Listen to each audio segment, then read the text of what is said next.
Wait for it. Yeah? Woohoo! All right, hooray! Welcome to ABM and HubSpot. This is the New York City Hug, March 2020. I'm very excited to be here.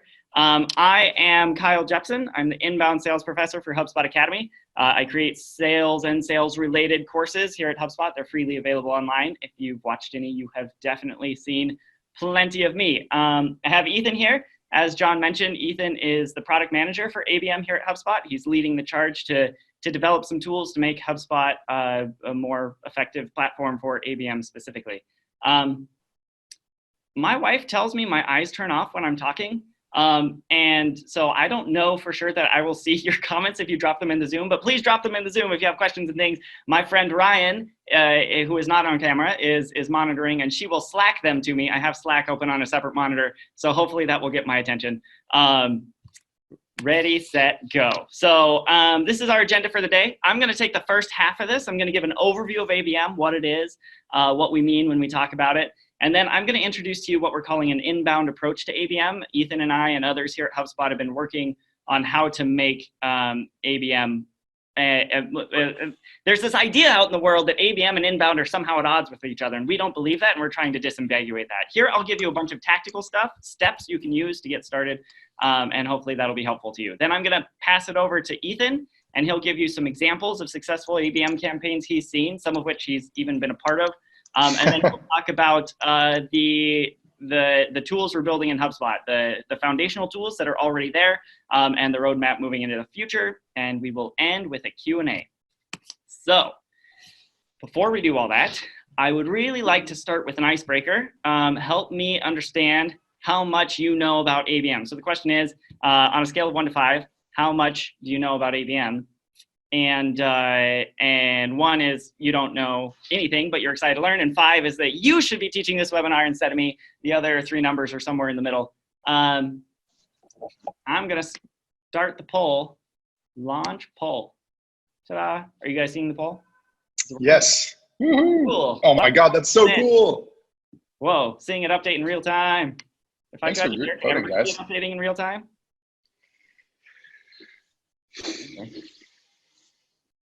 Pretty good spread. We have two people who responded 5. I would like to know more about you folks. Connect with me on LinkedIn so we can talk. That is not a joke.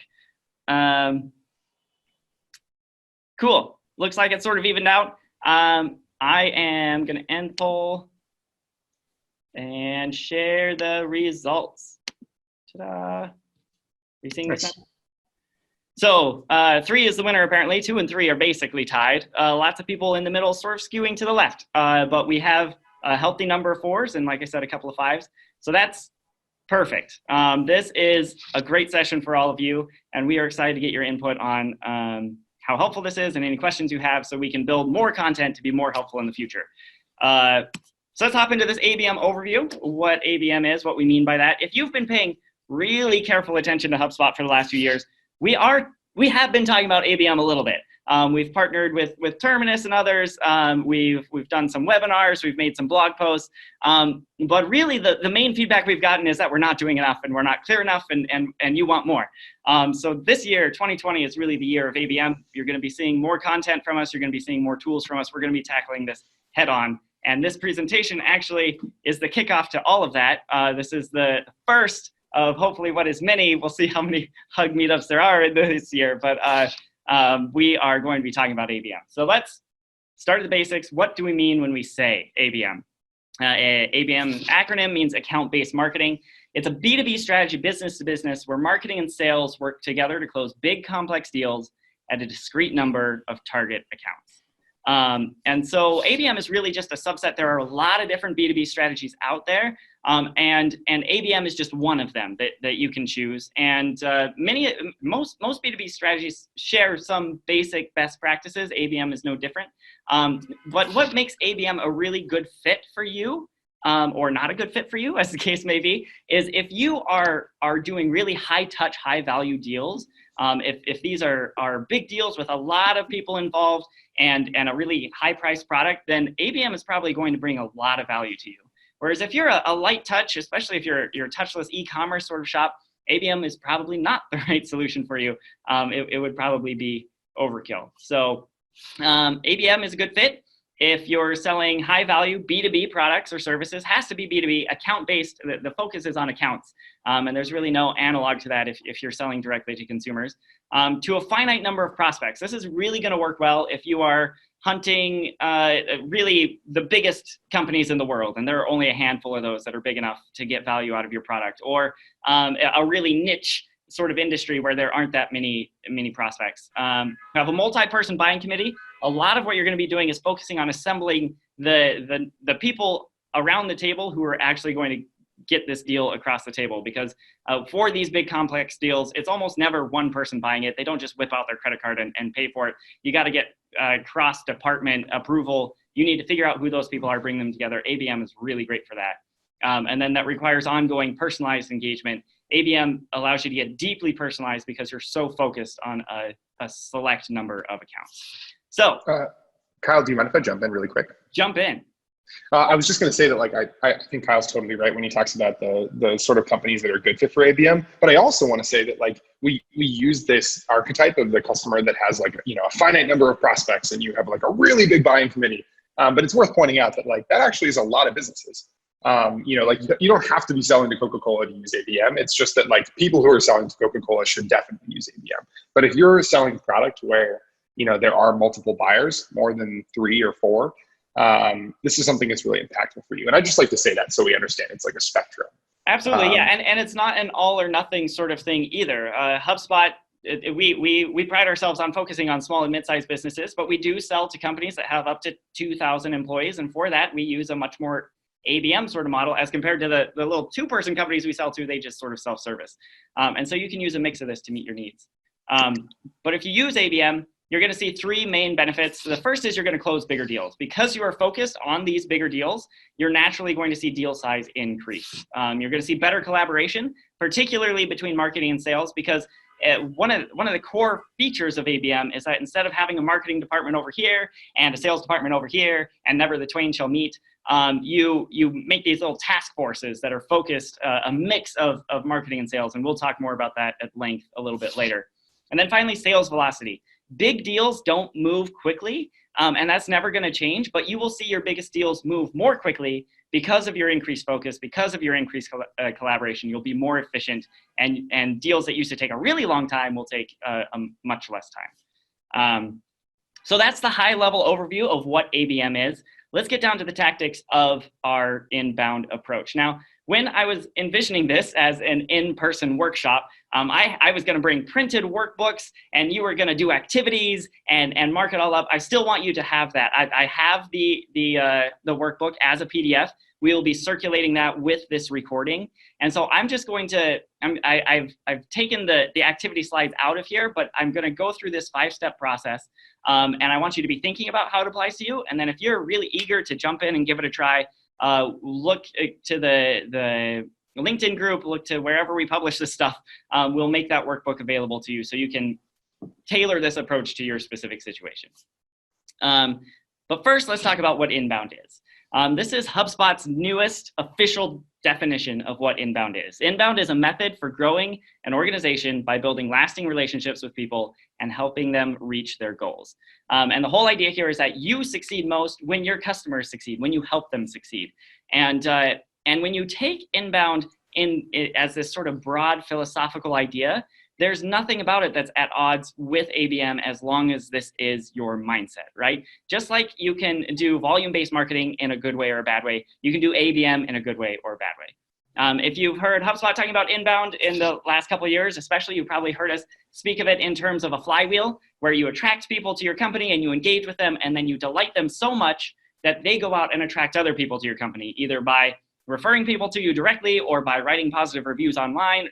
In one way or another, their positive word of mouth becomes a driving force for your company's growth, and that becomes a virtuous cycle that accelerates your growth over time. You can do this with volume-based marketing. That's mostly the reputation HubSpot has. We are a big fan of this, and we always will be. But you can also do it with account-based marketing. The same rules apply. The main difference is that instead of targeting every single person in the world who matches your persona, you are going after a few discrete accounts. But you're still looking to delight everyone. Regardless of whether you're doing volume-based or account-based marketing and sales, you want every single one of your customers to be as happy as this little girl. So here is our 5-step process that we've come up with. We will go through each of these in turn. The first step is to create your team. So as I mentioned briefly previously, ABM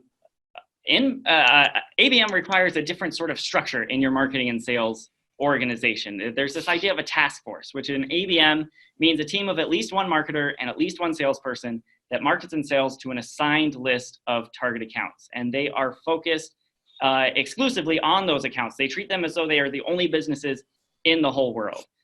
So if you're going to start forming these task forces, you can start small. Literally one marketer and one salesperson, given a list of a handful of accounts, can go out and start practicing ABM. As you scale, if you find your task force needs more oomph, you're going to add salespeople before you add marketers, because even in this hyper focused, hyper specific context, marketers are still more one-to-many than salespeople are. Whereas if you're giving a white glove treatment to every single prospect, a really collaborative, personalized sales approach, the only way you're going to be able to scale that after a certain point is to add headcount. So you have one marketer, you have one salesperson, you team them up with a list of no more than 25 accounts. But as you add more salespeople, you can increase that. Just keep it no more than 25 accounts per salesperson, because once you expand it beyond that, then you start to really dilute the personalization and the power of ABM, which is this focus on a short list of accounts.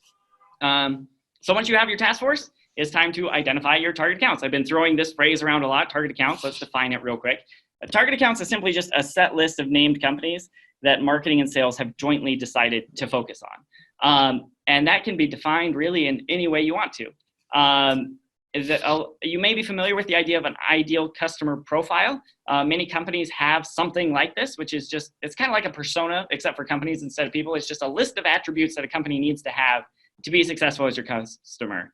So if you have an ideal customer profile, that can be a great place to start in generating a list of target accounts. You're not going to take every single company in the world that matches your ideal customer profile and put them on a target account list. Remember, you want to keep that list short and focused, but that can be a good starting point.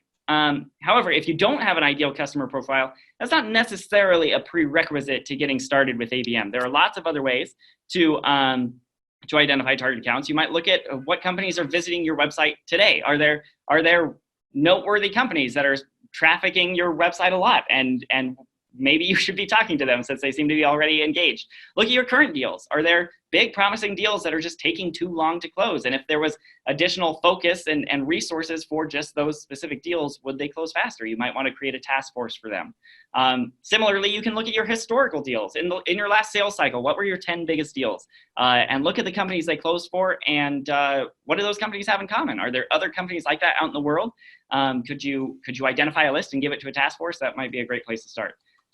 You can even go after specific logos if you want. If doing business with a particular name brand company would give you more credibility out in your market or be useful in some other way, you can create a target list account of desired logos and give that to a task force. And the last idea I'm giving here is product launch. If you know you're launching a new product or service that you have reason to believe will be really useful to a particular company or type of company, you should probably let them know you're launching that product and ask them if they'd be interested in trying it. So those are just a few ideas. The great thing about ABM is you can experiment, come up with what works best for you, for your product, for your customers. You can get creative, and that's fine. It's actually encouraged. I don't know why this picture isn't loading. There it is. So third step is actually my favorite step. This is the thing that really makes me love ABM, is that you get to personalize your content strategy. You've got your task force, and they've got their list of target accounts, and they are treating those target accounts like they're the only companies in the world. And so they can really invest deeply and get creative to create a content strategy that is only relevant, but is super relevant to those particular accounts, or even just one of them. And so, you could build personalized web pages, a web page or even a mini site only for this one particular account. You could do events, either sponsor events or host events that you think they would be interested in it, or even do on-site events for that particular potential account. You could do a report or evaluation about their company. I worked with a guy, he owned a social media consulting firm and training firm, and they would identify target accounts, and what they would do was do an analysis of that account's social media presence. They create a nice PDF with like, here's what you're doing well, here's what you need to improve on, and send it to key people at that account. Say, hey, here's information about how you're doing online, no charge, but if you want any help with any of this, let us know. That was very effective for them. And then finally, gifts. Gifts can be a lot of fun. They can be creepy, but they don't have to be creepy, right? You can delight people. You can disarm them by giving them gifts. And I think Ethan will actually have an example of that for us a little bit later. But the point of all this is to assemble that buying committee we mentioned. This is not to say all deals you're working on will have these 8 people on it. Some might have less, some might have more. But there are these, you need to identify particular roles that at this target account are likely to be involved in deciding whether or not they're going to buy from you. You need to figure out what are these people's problems that you can help solve, how can you empower them, and what do they need to champion your cause within the wider organization. I put together this table. I actually just threw it together right before the webinar started. This is based on something that was in a certification course I created a couple of years ago, and that was based on something I got out of a book called The Sales Enablement Playbook. But the idea here is you can identify those buyer roles and think about the job titles who might fill those roles, and you can think about the pains people might have that your product or service solves, or the concerns they might have with buying your product or service. And then connected to that, you can come up with features that address those things, content that help communicate that. And so you can have a really organized collection of content that you can then hyper-personalize to the individual people you're sending it to. And this can make sure you're making sure to tailor the story appropriately to people based on their role. The 4th step is to orchestrate your outreach. So you've got this content and you're gonna try to get it in front of the right people. You need to be very careful to make sure you're not tripping over yourself, double hitting people, reaching out on channels they don't want to be reached out on. So there are lots of different channels you can use, obviously. Some of them are industry specific. There might be specific forums or meetups that you want to utilize. The important thing is to make sure that you're using channels that the people you're reaching out to want you to use. This is all about them. You're trying to delight them, remember? If they don't want you reaching out on Facebook, don't reach out on Facebook. But if they like Facebook, go ahead and do it, right? Whatever works best for them, whatever you get the best response from, that's the right thing to do. And that brings us to measuring your success. As with any go-to-market strategy, you need to make sure what you're doing is working, and you need to do more of the stuff that works and less of the stuff that doesn't work. So here are just kind of some high-level KPIs you might be interested in. One is coverage. Making sure you have the right people in your database. Do you have enough information about this account that you can personalize things and target them in the ways you need to?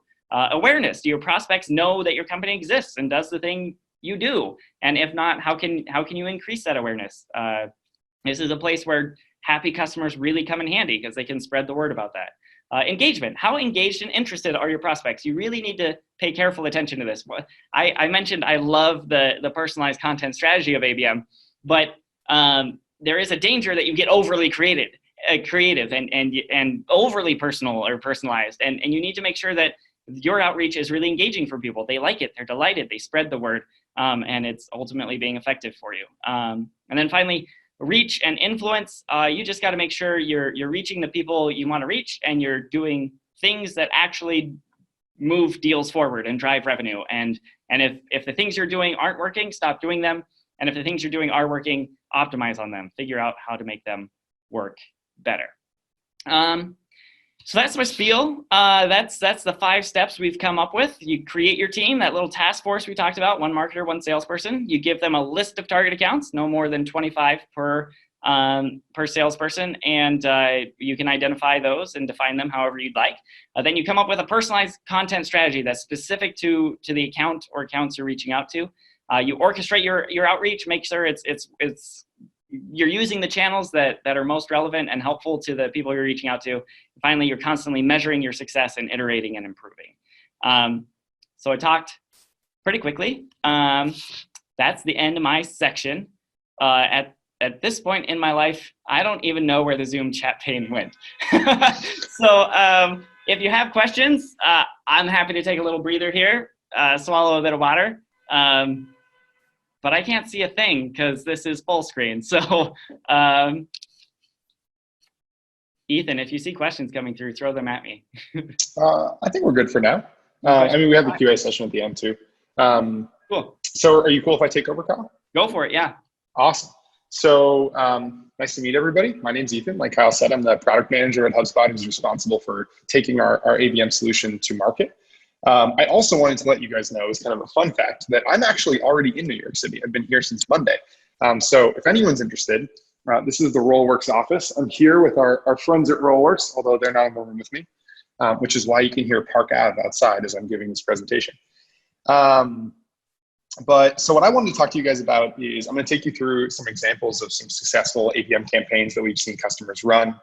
They're pretty high level, and that was intentional. I want to show you like some of the tools they've used, some of the channels they've used, some of the reasons why they were kind of taking these approaches. And in the QA session, happy to dive in more of those, like more in depth on those. And then we can also chat in the LinkedIn group as well if people want to throw around some different ideas. So Kyle, will you take us away? Cool. So the first campaign is actually one that I did. So this was at my previous company, and it was the most successful campaign that we ever ran, despite the relatively small number of target accounts that we were going after. We had closed some great we closed some great deals from this campaign, and I'm actually still friends with some of the people that we kind of met through this campaign. I chat regularly with the VP of Sales from Panasonic Healthcare, and I met him through this campaign. So we were selling enterprise account management software, primarily to companies that had like a large account management team or like a large field sales team. So we were targeting mostly companies that were in like life sciences and manufacturing. And so we identified 12 target accounts in the Boston area that we really wanted to close. And then we picked 2 to 3 people at each one of those companies that we wanted to meet with. And we dropped off a box of Mike's Pastries, which if you're familiar with Boston is like a famous pastry shop in the Boston area. We dropped off some printed, like nicely bound content and a handwritten note that also included a handwritten version of a testimonial that was from a company that was similar to theirs, like in the same industry. We obviously didn't need anybody's email or something at least for this stage of the process, because we were just dropping off these gifts at the front desk at the headquarters of these companies addressed to the people that we wanted to reach. However, for the people we did have emails for that we just met like at conferences because we had sponsored, stuff like that, we then followed up with a sequence, which included just, kind of some follow-ups on the content that we had sent them. And we sent them a LinkedIn connection request and stuff like that.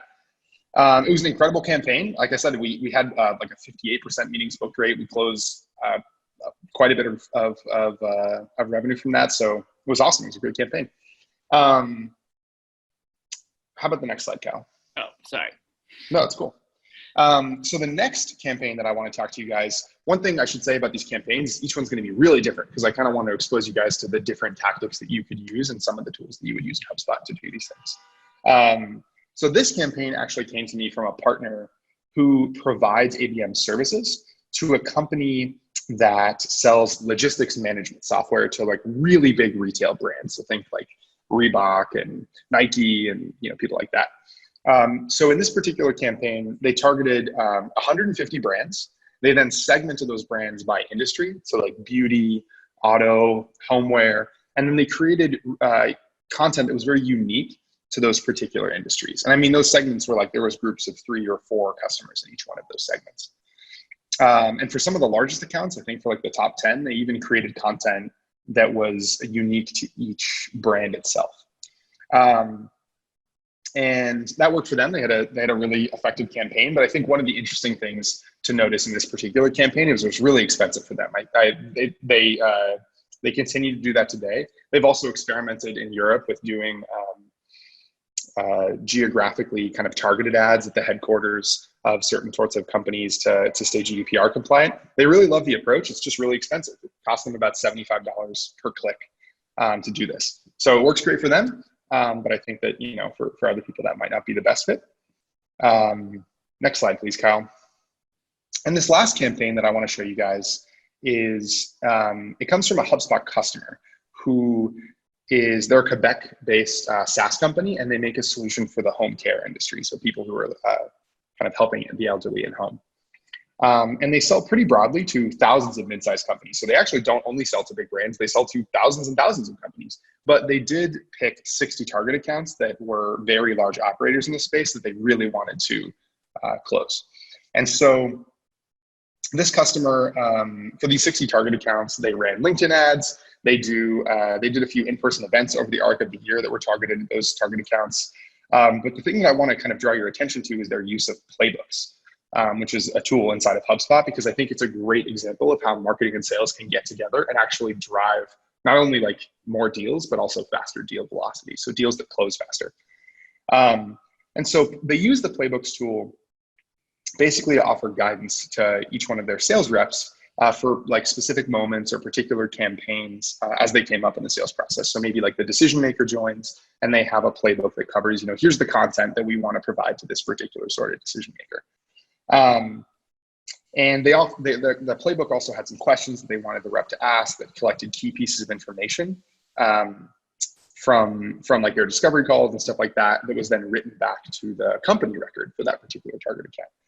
And the reason that that's really cool is it creates a feedback loop where the salesperson is actually collecting information that was then able to be used by the marketing team to tailor things like email, to tailor things like ads, and the content and the live chat that they're seeing. So it's a really good example of how like sales can actually collect data, which can then be used by marketing to create content that is reinforcing the same messages that the salesperson might be saying in the meeting. Like in the meeting, the rep is saying one thing and then the customer leaves the meeting and then they see ads that reinforce the exact same message.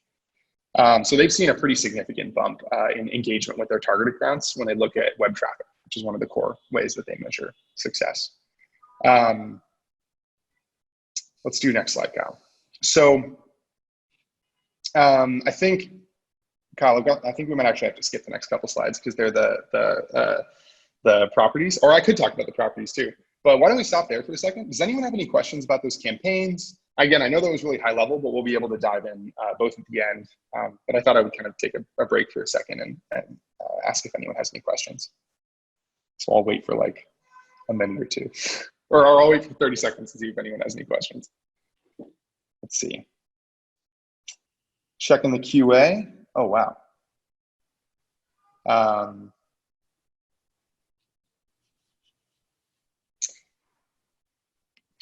So Sam's asking about the success of the LinkedIn campaigns that particular customer was running. I don't have metrics on their particular campaigns, but that's something we could dig into and maybe talk about in like a LinkedIn group or something like that. And so John's asking a little bit about the ad components. Like, is that typically a part of the ABM efforts? I think that for a lot of customers it is. I mean, Kyle talked about choosing distribution channels that are accessible to you and your customer. And what I would say is that ads are, if they're not accessible to you, that's totally fine. There's plenty of other ways to distribute content to your customers, but a lot of customers do lean on ads as a distribution channel for their content. I think it really just comes down to, how much budget you have and what you think is the best way to reach your customers. And like, HubSpot has native tools to help with ads. There are other providers that we can look at, like Terminus and Rollworks. So I think there's a lot of, tools that you can use to work with ads as well.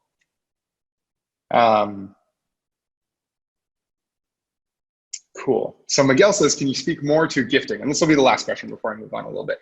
Can you speak more to gifting? What's the line where it starts to feel sleazy or like a bribe? I actually think that's an awesome question because I think that gifting is one of those things where I don't think the goal here is to bribe the customer because that is kind of weird, right?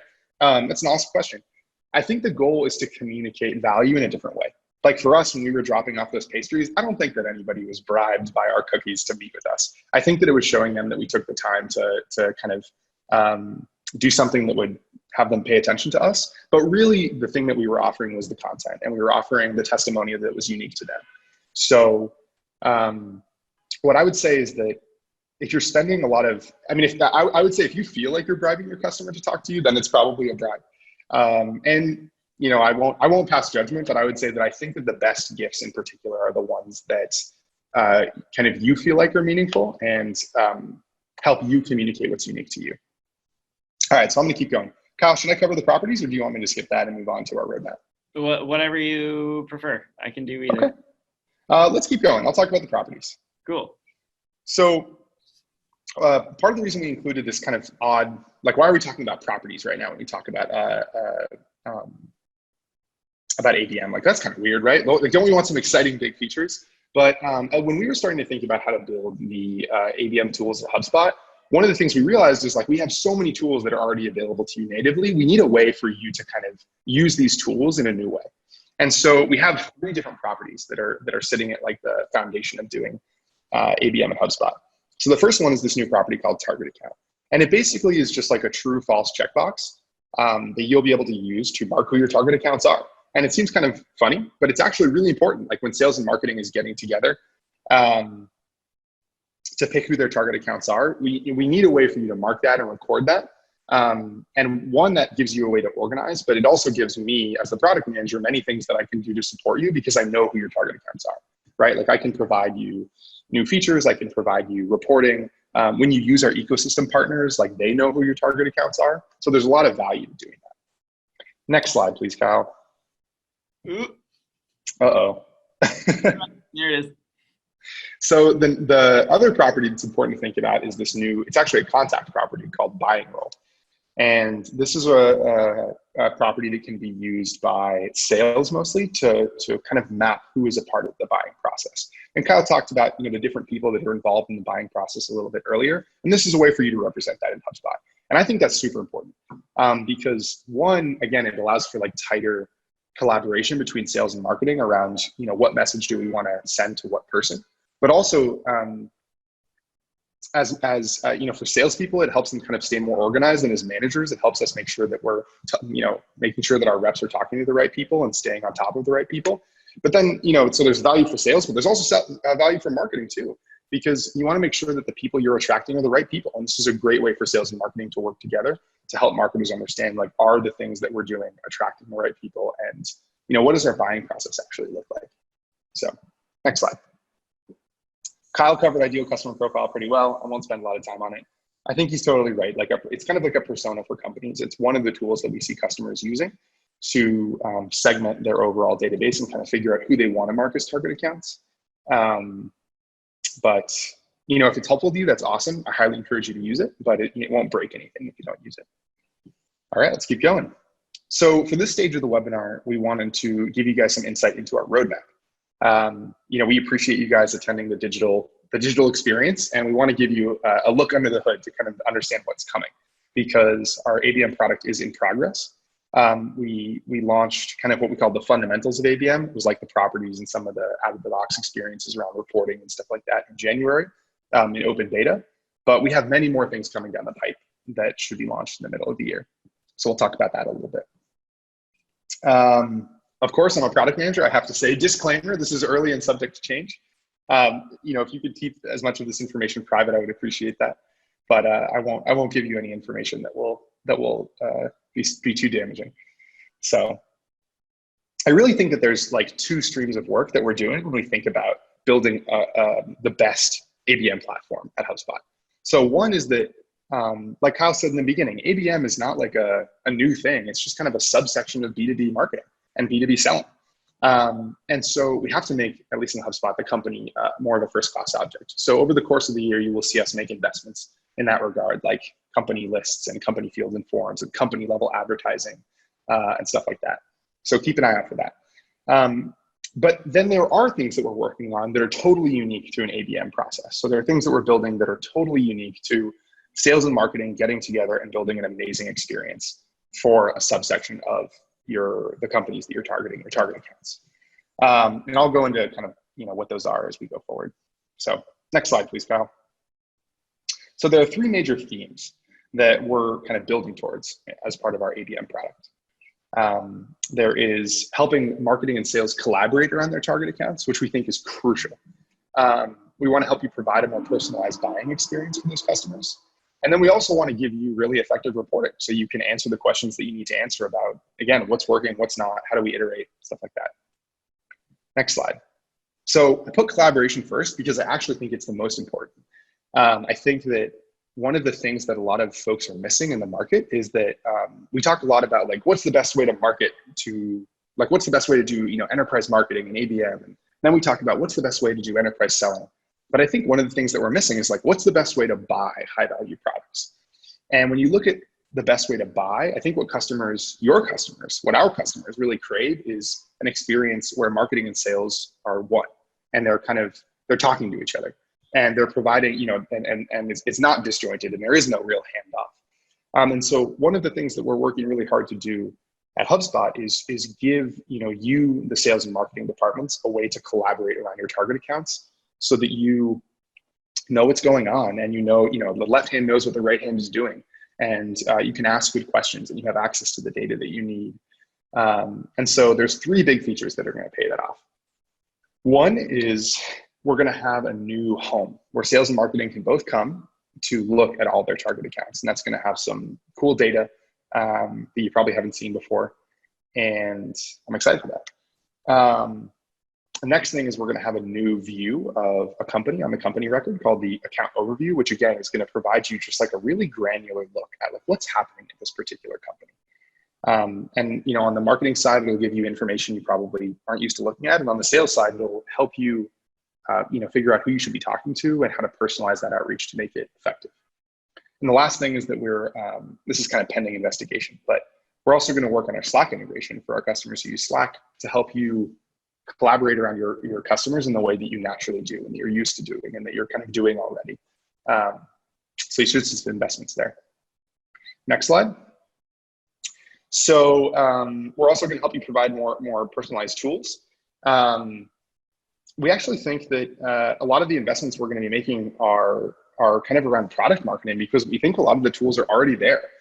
We have URL targeted chatbots. We have smart content on landing pages. And there are things that we can do to make these things better, but we really want to educate you about what's already available and how to use what's already available to create awesome experiences. So I think one big thing that is going to be changing is we're going to be investing in our ads tool and a partnership with LinkedIn to make it really easy to run company level ads in LinkedIn. So keep an eye out for that. And the next slide, please. The last thing is that we, again, want to enable effective reporting. And for me, when I say reporting, we have the report builder at HubSpot. We have kind of the dashboarding tool. But when I say reporting, I really just mean answering the questions that you have, which is why I put things like the target accounts home and the account overview in that bucket. We really want to make sure that you can answer questions like, like how many of our target accounts have we touched in recently? Like, when's the last time that anyone at our target, these subsection of our target accounts did this? Are we at risk? Are we reaching the right people on the buying committee? We want to help you answer all of those questions. And many of these features are actually already out in the open beta as well.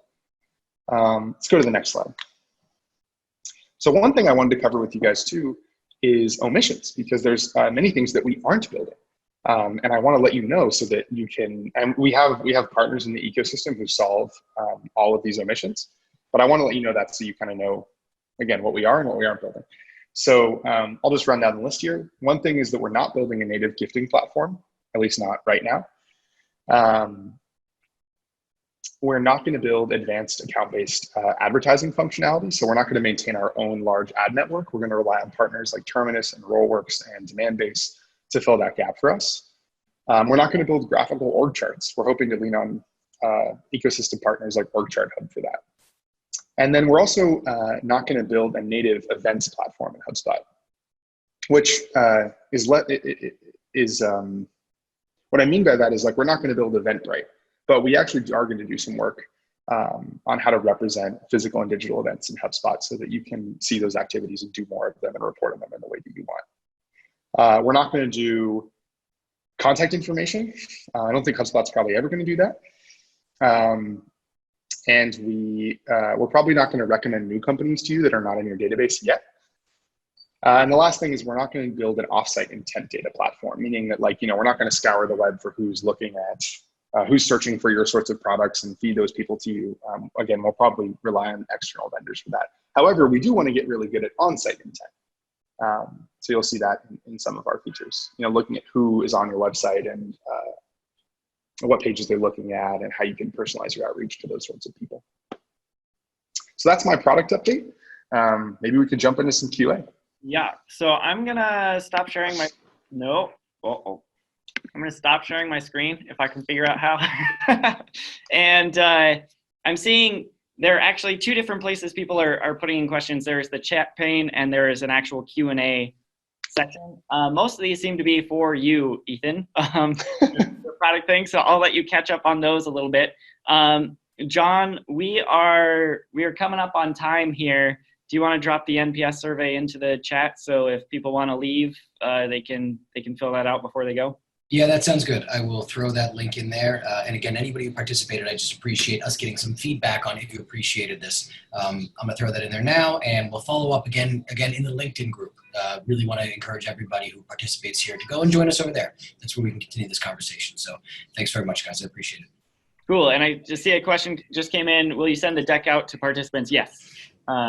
We will do that also. So the deck, the recording, the workbook, those are the three main things that we're sending out. If there's anything else you think we should send, let us know. Awesome. So let me dive into some of these questions. I'll kind of finish off the chat because I know Amy just posted something in there, and then I'll move over to the actual QA section. So Amy said, with regard to the future ABM roadmap, will the ABM features only work if you use both HubSpot marketing and HubSpot sales? And the answer is no. We're actually going to be making them relatively available. At least that's our intention. So, we hope that as many people as possible can get access to this. That's one of the ways we want to differentiate ourselves is we don't think ABM should be hard or expensive to start. We think that it should be easy and it should make sense to you. So we want it to be as accessible as possible. And let's see. All right, diving into the QA session. Is there any access to sample email workflows that have worked well? That's a great question. I think that's something that we'll probably look at we'll look at providing to customers. We definitely want to empower you guys with as many examples and case studies and content as we can to help you get started. So yeah, I think you'll see some of that. Whether it's email workflows, I don't know, but we'll definitely work on that. So do we use personalized video? So I haven't seen HubSpot. I mean, I know HubSpot uses personalized video. I haven't seen a lot of customers that have talked to me using personalized video, but I've heard many customers using personalized video and they like it a lot. I know there's some partners that specialize in personalized video. So definitely post that in LinkedIn chat. And I think that you will probably get some folks talking about how to use personalized video. I think it's a really cool channel. I just personally am not as familiar with it. Are the properties live today? The properties are live today. Much of the stuff that we've talked about today is actually already live in an open beta that we launched on January 9th. If you want to get access to that, just talk to your customer success manager, and they can help you get ungated to that. So yeah. How do you build a list with a company known but missing contact name or email? So one of the things that we want to do in the future is actually give you the ability to create company lists so that you'll be able to create lists that have only companies in them, but no known contacts or emails. And then hate to ask, but will we have access to a lot of these things at the pro level, or will we need to have an enterprise level HubSpot account? So like I said, we want these things to be very accessible. We're planning on scoping as much of this as we can to the pro level, so that thousands of customers will have access to it. Yeah, that's kind of the best answer that I could give. Let's see if there's anything in the chat. I don't see too many more questions. Sam asked, on the roadmap, what are you most excited about? So me personally, I talk to dozens and dozens of customers. And the thing that I'm personally the most excited about are our collaboration features. I think we have awesome partners to deliver on many different aspects of ABM. I think the platform itself, with a few tweaks, is going to be an incredible ABM platform. And I think the thing that you guys are going to see that's really new is just the ability to see data across marketing and sales that you weren't able to do before. And I think that we want to get really, really good at making your sales and marketing teams just work together better than they've ever worked together before. And I think that's something really unique, and I'm excited to build those features, and I'm excited to have you guys use those features. Well, I can just keep going. Kyle, you cut me off and you want me to stop. No. I don't know if you saw it up in the Q&A a bit. There's a longer question from Kevin. I don't know if you want to dive into that here. If you don't, Kevin's a good friend of mine. I can connect you to him afterward. But if you think it'd be useful to live answer something this specific, it's there. Yeah. So Kevin has a very long question that I will summarize by saying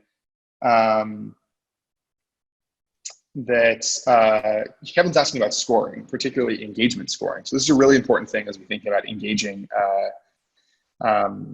accounts, is we want to make sure that like we're able to accurately understand whether or not this company is engaging with us and whether or not our marketing activities are working.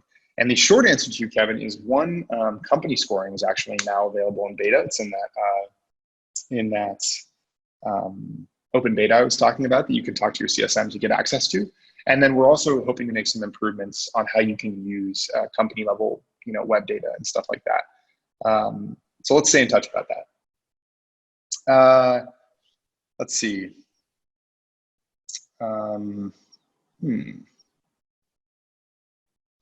Beverly wants to know, how exactly does ABM work with Sales Navigator? What I would say is if Sales Navigator is a tool that you provide to your sales team, that's awesome. HubSpot does have a Sales Navigator integration, so you can bring some of that kind of UI into HubSpot. When I was doing account-based marketing campaigns, I used Sales Navigator. It was one of the ways that I kind of personalized what I was going to say to a customer, was just using LinkedIn to understand like who this person was, and I would kind of look at a company to understand what they're, whether they were hiring more people or what sort of people they were hiring. I think Sales Navigator is an awesome tool. Yeah, if you feel like it's something you want to offer to your reps, that's awesome. All right. So, and then Tommy said, the collaboration feature is useful to companies where both marketing and sales use HubSpot. Our sales team uses Salesforce. So one thing that's good for you guys to know is that, as a product manager, I think of our customers who use Salesforce as first-class citizens. I want to make sure that we provide an awesome experience to you. And many of our collaboration features we are designing so that you can use with Salesforce. We want to use the Salesforce sync to bring in some of that data from Salesforce, so that I can use it to provide you the features that I need to provide you.